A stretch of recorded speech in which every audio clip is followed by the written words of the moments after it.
You have an 81-year-old who, look, there's 81 years old and then there's 81-year-old Biden.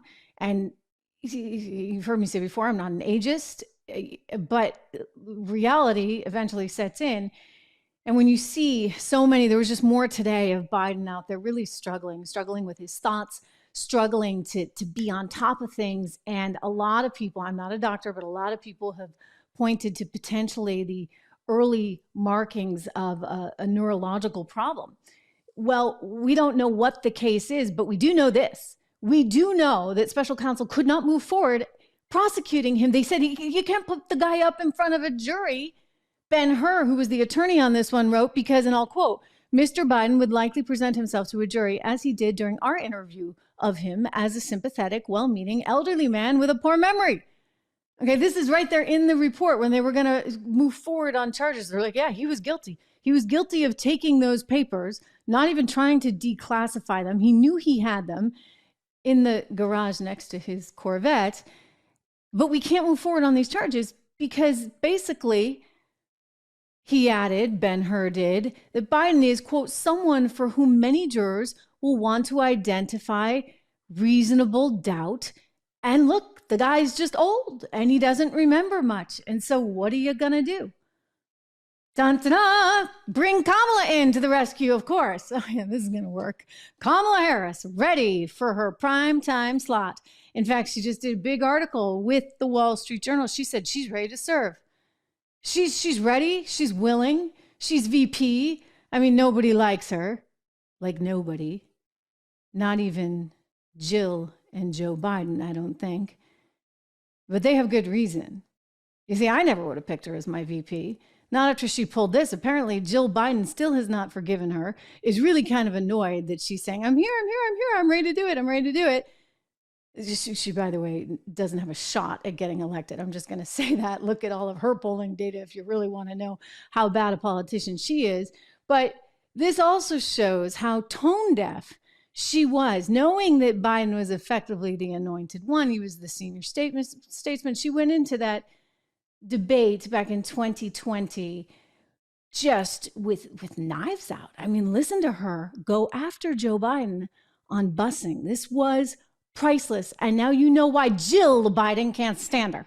Educated about the history of race in the United States. Ms. Williamson, thank you very much. Vice President Biden, we're going to get to you. Hang on, we're going to get to stage. I would like to speak on the issue of race. Senator Harris, and so what I will say is that if I could preface this, we will give you 30 seconds, since we're going to come back to you on this again in just a moment. Go for 30 seconds. Okay. So on the issue of race, I couldn't agree more that this is an issue that is still not being talked about truthfully and honestly. There is not a black man I know, be he a relative, a friend, or a coworker, who has not been the subject of some form of profiling or discrimination. Growing up, my sister and I had to deal with the neighbor who told us her parents couldn't play with us because we were black. And I will say also that in this campaign, we have also heard, and I'm going to now direct this at Vice President Biden, I do not believe you are a racist. And I agree with you when you commit yourself to the importance of finding common ground. But I also believe, and it is personal, and I was actually it was hurtful to hear you talk about the reputations of two United States senators who built their reputations and career on the segregation of race in this country. And it was not only that, but you also worked with them to oppose busing. And, you know, there was a little girl in California who was part of the second class to integrate her public schools. And she was bused to school every day. And that little girl was me. So I will tell you that on this subject, it cannot be an intellectual debate among Democrats. We have to take it seriously. We have to act swiftly.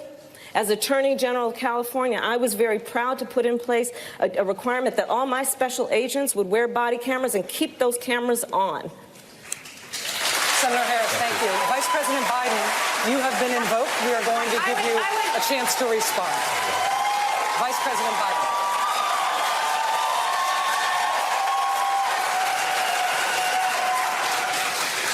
It's a mischaracterization of my position across the board. I did not praise racist.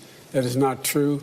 Number one. Number two, if we want to have this campaign litigated on who supports civil rights and whether I did or not, I'm happy to do that.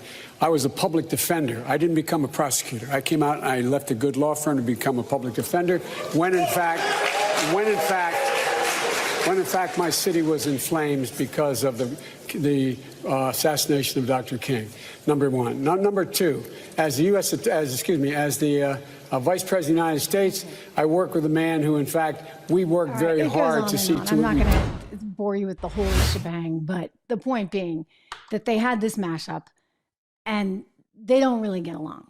Okay. And Jill Biden, the president's wife, has never forgiven Kamala for that. I'm still stunned that he chose her to be the VP. I mean, that's, you know, that shows her true colors. And then you got this problem that, you know, she can't string a sentence together. How much word salad have we heard out of Kamala Harris? It's very important, as you have heard from so many incredible leaders, for us at every moment in time, and certainly this one, to see the moment in time in which we exist and are present, and to be able to contextualize it, to understand where we exist in the history and in the moment as it relates not only to the past but the future. I mean, she's all over the place. I mean, we could just pull those clips all day long for you, right? I mean, you want to talk about neurological challenges. I think Kamala suffers some of her own, shall we say, in terms of how she's able or not able to string words together. But nope, she's ready. She's ready. She said she can take center stage. Big article in the Wall Street Journal, big exclusive interview. She's ready for it. And again, Jill Biden is not very happy about this. She actually sent a letter out via email to Democrat donors in which she really was pretty scathing on that special counsel's report about her husband. Now, you can understand she wants to defend him, but you know, it's gotten really hard to defend. She said Joe is 81. That's true. This is Jill Biden, but he's 81, doing more in an hour than most people do in a day. Joe has wisdom, empathy, and vision. His age with his experience and his expertise is an incredible asset, and he proves it every day. So they're going to have to double down on like, age is good, right? She does point out that she thinks that this was a politicized attack on her husband. This is kind of like the James Comey moment, right? They're going to say that Mr. Ben-Hur was pulling a political attack, which I think he was just, you know, a lawyer saying there's no way we're going to get a jury to convict, so why are we going to bother? She writes, we should give everyone grace, and I can't imagine someone would try to use our son's death to score political points. If you've experienced a loss like that, you know that you don't measure it in years, you measure it in grief. So the concern is that he doesn't remember exactly his son's death and the details around that. So look, they can try putting Kamala up. Good luck. I don't know what they're going to do. I really don't know what they're going to do. I think it's going to be harder than you think to get rid of Joe. He is actually in the Oval Office and he's a little belligerent. And so they can have a whole team around him and say, you got to leave, you got to leave, you got to leave. But if he's not willing to leave, guess what? He's not going to leave. And you're just going to damage yourself further, the Democrat Party, if they start attacking him in hopes that he will walk out. I mean, if he's getting to that sort of ornery 81-year-old position where he's worked his entire life to be where he is, he's not going to just let it go, especially given his disposition, who he is, and maybe who he is right now, who he's been in the past, who he is now.